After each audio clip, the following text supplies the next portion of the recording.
Okay mga kababayan, Chris Ulo po at welcome back po ulit dito sa ating YouTube channel. Okay mga kababayan, mga kanalis, pag-usapan lang ho natin itong gatasan ng bayan. Dagat ta. Gatasan ng mga vlog. Ito kasi si Makagago ang sabi raw ng kanyang mga basher, gatas na raw ni Makagago itong tinaguri ang pandemic hero daw, pandemic hero, dahil namigay daw ho ito ng mga imahinasyon na mga bigas, kumbaga sasabihin niya raw sa video niya, ay ipadadala niya raw sa bayan na yon ay isang truck na bigas, pero ang darating 3 kilo lang. Ako mga kababayan, kasi ako'y nasa shock. Ako'y kinikilabutan ho sa mga naririnig ko sa mga video ho ni Makagago. Hingil ho at mga binabanggit niya ho about ho rito kay Norman Mangusin, or kilala rin ho Francis Leo Marcos. Kasi nung mga panahon ho na ito ay sikat, no, sa social media nung pandemic, hindi ko ho masyadong pinagpapapansin ho ito. Kasi iba ho ang aking topic, iba ho ang aking content sa aking YouTube channel, no? At nagsisimula pa lang ito gumawa ng pangalan, meron na hong nagsabi sa akin kung ano ang style ho nito. So parang hindi ko na pinansin, parang ganon. Ito mga kababayan, si Nino Barsaga ho kasi. Excuse me. Ito si Kap Nino Barsaga. Kilala nyo naman ho ito si Kap Nino Barsaga. Kilala naman ho ito. Especially ho dyan sa social media at sa Facebook. Gumawa ho kasi ng live patungkol ho rito kay Attorney Rowena Guanzon, na kung saan ay viral trending ho nung nakaraan kasi nagsisigaw, na halos sapian na ho ng halimaw dyan ho sa isang mall dyan ho sa Makati, na kung saan ay sa sobrang galit ay parang nagkulay green ho, parang gusto na ho maging incredible ho, no? Yun ho ang topic ho nito ni Kap Nino Barsaga. Bigla na lang ho, hindi ho siya nakatiis. Meron ho kasing nag-comment kung ano raw masasabi niya kay Norman Mangusin. Sabi niya wala raw siyang pakialam kay Norman Mangusin. Sabi niya doon sa nag-comment. Ang problema, wala siyang pakialam, pero naitopic niya na tuloy-tuloy. Grabe ka, Kap Nino. Pakinggan ho natin mga kababayan. Sabi ko nga sa inyo mga kababayan, ako'y nasasyak at kinikilabutan sa mga naririnig ko about ho rito sa taong ito. Ang nagtataka ko rito kay Norman Mangusin alias Francis Leo Marcos, pag tinitignan mo yung mga content video niya, hindi about content Parang talagang ini-insist niya sa utak ng taong bayan na siya ay isang bilyonaryo or trilyonaryo. Bakit parang laging ganun ang ginagawa niyang video, na kung saan gusto niyang patunayan, parang pinipilit niya talaga yung taong bayan na siya ay naging humanitarian, siya ay matulungin sa tao. Parang pinipilit niya yung taong bayan na ako'y bilyonaryo, ako'y trilyonaryo. Kahit hindi naman. Bakit gano'n? Ano bang point na halimbawang hindi ka naman trilyonaryo at hindi ka naman bilyonaryo, may pera ka lang konti, ano bang masama doon kung yun ang maisip nila? Bakit ipipilit mong bilyonaryo, trilyonaryo ka kahit hindi ka naman ganong klaseng tao? Kasi mga kababayan, ang bilyonaryo, isang trilyonaryo, hindi gagawa ng mga ganitong video tulad ng ginagawa ho ni Norman Mangusin. Hindi yung gagawa ng ganyan yan. Hindi gagawa ng ganyan yan kasi may mga nakikita akong video niya na sumisingha, nagtitinga, ang gamit daliri. OMG. Anong klaseng ito? Anong klaseng bilyonaryo, trilyonaryo ito? Pakinggan ho natin mga kababayan, mga ka-analyze, itong si Nino Barsaga sa kanyang ginawang live. At may binulgar ho dito kay Norman Mangusin alias Francis Leo Marcos. Pakinggan natin. Deserve mo yan, na maganyan ka. Diba? Kahit na masabi mong nabastos ka, pwede mo siyang kausapin in person, kausapin mo siya ng malapitan, or mahinahon na pag-uusap. Hindi yung inasta mo na parang wala kang pinag-aralan. Attorney, remember, ang karma ngayon ay digital na. Digital na po ang karma ngayon, Attorney Guanzon. Ha? Yung mga pinagkasabi mo kay Pangulong Marcos na hindi rin makain. Di ba? Oh. Tapos ngayon, nang hindi ka manalo-nalo, kung ano-anong mga kinukuda-kuda mo. Tapos may mga i-post ka pa na, huwag kang itulad sa mga galit sa pwesto. Nakakahiya, attorney, na totoo lang. Masasabing it's just fucking bullshit. Ha? Alam mo, wala akong pakialam sa putang inang sinasabi mo, Norman Bangusin, laban kay Makagago. Wala akong pakialam dyan. Okay? Ito aminin ko po sa inyo. Ayun na. Ito aminin ko na po sa inyo, guys. Nung sanggab... Teka. Dahil tao nito, sabi ni Cap Ninyo sa nag-comment sa kanya, wala akong pakialam dyan sa awayan ni Norman Bangusin at mga gago. Ang problema, nagkwento na ng dire-diretso. Ayun ko sa'yo, Cap Ninyo. Pakinggan natin. Oy, credit ko ito sa video ni Cap Ninyo Barsaga. Sa mga hindi pa ako nakakapag-subscribe, puntahan nyo ang kanyang YouTube channel, Cap Ninyo Barsaga, Ninyo Barsaga Official. Subscribe nyo si Cap Ninyo kasi excuse me, kasamahan din naman natin ito sa pagtatanggol sa Administrasyong Marcos, ha? Tuloy natin. May kausap na ako na malapit kay Makagago. Ini-invite tayo ron. Ini-invite tayo. At ito na rin, aminin ko na rin sa inyo.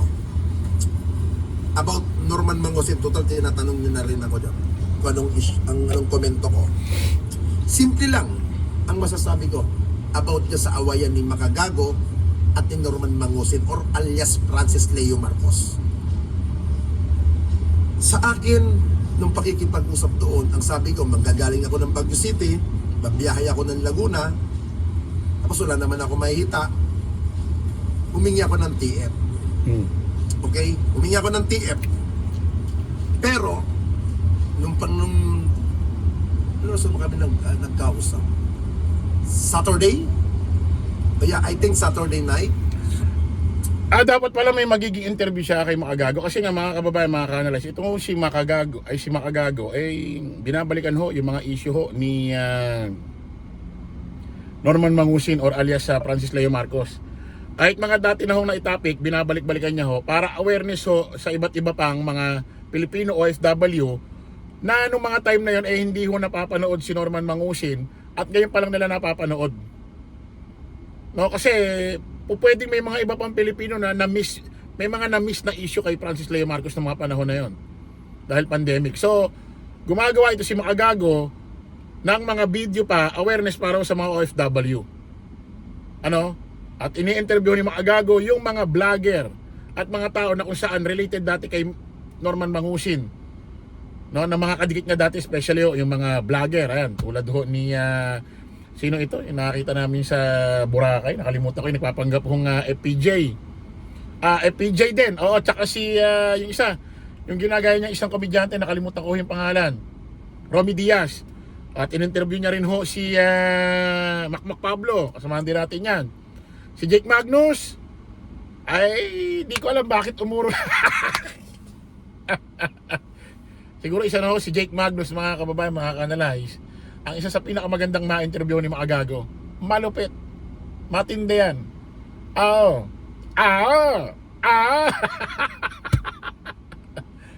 Kininam.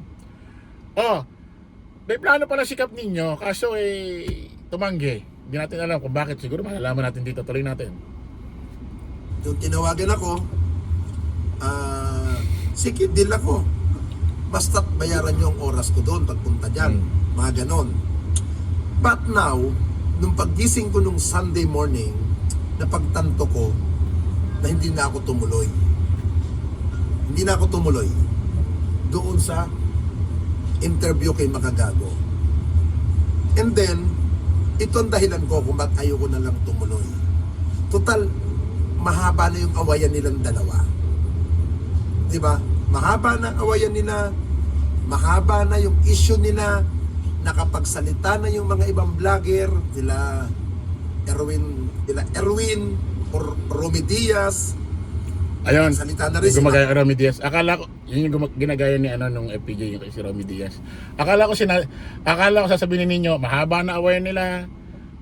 Naging milyonaryo na si Maagago, kakakontent sa kanya. Oh my goodness, tuloy natin. Pablo, na kaibigan ko, lahat naman niya kaibigan ko. Now, humaba na lang humaba ang awayan. Ako naman sinasabi ko, many times sa vlog ko, hindi ako nagmo-monetize. Hindi ko hinahabol ang viewer sa aking live. Mag-unfollow kayo, mag-unsubscribe kayo, wala akong pakialam. But this time, si FLM, ito po ikikwento ko na rin din sa inyo. Naging magkakilala kami personal ni Francis Leo Marcos. Personal. But, yung ikwento ko doon, o ano man ang kwento ko doon sa tao ni Makagago, ikikwento ko rin sa inyo. Una nga, nakilala ko si Francis Leo Marcos, I think 2017, yung isang retired na general na PNP retired general na kaibigan ko na pumanaw na si retired General Francisco Balagtas, na kung saan retirement ceremony na ginanap sa Camp Crame sa Aguirre Hall. Nandoon siya. Nilapitan ako ni Francis Leo Marcos. Ito po, totoo po ito sabihin ko, walang dagdag, walang halo. Nilapitan ako ni Francis Leo Marcos doon, nagpakilala siya na siya kasikal si Francis Leo Marcos, and then follower ko daw siya. Nakipagkamay, nakipagkaibigan, normal, nakipagpalitan siya ng number sa akin. After nun, umiikot na si General Balagtas para magpasalamat, makipagkamay sa mga bisita niya na invited niya. Nung time na yon, biglang lumapit ulit si FLM. Sabi niya, pare, si Ninyo, kaibigan ko na to ngayon. Magkakilala pala kayo ni Ninyo. Sabi nga ni FLM. Now, kinausap ako ni General Balagtas. Nung pagkatapos na nandoon siya. After nun, winarningan ako. Sinabihan ako ni General Balagtas, Ninyo, alam ko kahit na may pagkaisip bata ka, ganun ang word na binanggit sa akin ni General Balagtas, na kahit ikaw ay iba ang utak mo, mga ganun, alam ko matalino ka ninyo.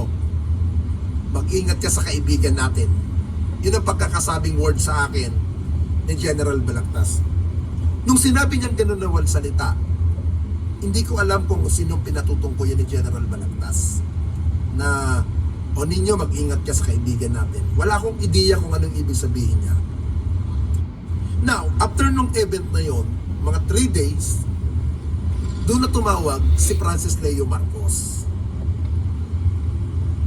Tumawag na sa akin si FLM or Norman Mangusin. Una, inaya niya ako na mag-lunch sa somewhere in Sopotel or Diamond, o baka hindi ko na matandaan yung hotel na pinuntan, pero hindi ako sumipot. Ito aminin ko sa inyo guys ha, nung inaaya niya ako doon, meron siyang gustong ipakiusap sa akin, na-erecta ko siya kay dating Secretary Bongo at ngayon ay Senator Bongo na. Nako. Now, doon ko napagtanto yung sinasabi ni General Balagtas na mag-ingat ka sa kaibigan natin ninyo. Doon, napag-isip-isip ko na may hinihingi ng pabor sa akin. Si FLM na ilapit ko siya sa mga ibang higher official. Doon, another topic na naman, one time, in-invite niya nga ako. Kwento ko rin naman ito sa mga dating vlog na against kay FLM eh. Ibig sabihin itong si Norman Mangusin alias Francis Leo Marcos, bukod sa nagpapanggap na bilyonaryo, trilyonaryo, at nagpapanggap na Marcos, kasi sabi niya kung bakit tatanungin daw siya kung bakit daw gamit niya ang Marcos, tanungin daw nanay niya. Hindi niya raw kasalanan yun. Basta gumising na lang doon siya. Basta sabi raw ng nanay niya, gamitin mo yan, Francis Leo Marcos, karapatan mo yan. Nakakapagtaka doon, kung talagang Marcos lang gusto ipagamit sa'yo ng nanay mo, bakit pati first name mo iniba? Bakit yung Norman ginawang Francis Leo? Pwede namang Norman Marcos kung Marcos lang ang habol, di ba? Bakit sinama? Bakit pati yung first name iniba? Di ba? So, questionable yan, malaking katanungan yun. So, ibig sabihin, nagpapanggap bilyonaryo ito, nagpapanggap na Marcos. Tapos, gustong makadikit sa mga sekretaryo ng gabinete ng gobyerno. Aba, pati yata si Bongo target, ano? Pero hindi siya nagtagumpay, no? Ano kayang meron? Bakit kinakailangan erekte siya kay Bongo? Ay, buti na lang hindi siya nakarekta. Anong plano nito? Grabe mga kababayan, mahaba pa ho ito. Panoorin niyo ho itong video ito sa YouTube channel ho ni Nino Barsaga Official. Pakinggan niyo ho doon, panoorin niyo. Update na lang ho tayo, ha. About ho dyan kay Norman Makukusin, kay Francis Leo Marcos. Kita ulit tayo sa panibagong vlog. Bye-bye po.